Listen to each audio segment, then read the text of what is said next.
Okay, quick update from our video yesterday on the SoftStartRV. I made a mistake. Luckily the guys at SoftStartRV watched the video and they have pointed it out. So I just wanted to let everyone know, if you install this, we installed it upside down because it was the easiest way for the wires to go, and I thought this was a fully waterproof connector here. Although it is water resistant, it's not fully waterproof, the water can get in. So they have suggested, well, the main suggestion is to turn it round the other way so the cables come out the bottom of the unit, because if any water gets in here, it splashes, you're driving along, the rain gets in, it can go through here.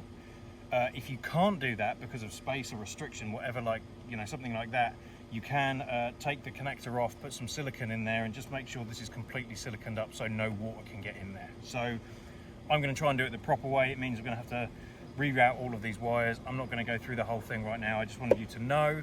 I'm going to link to this in the previous video so anyone watching that can see this.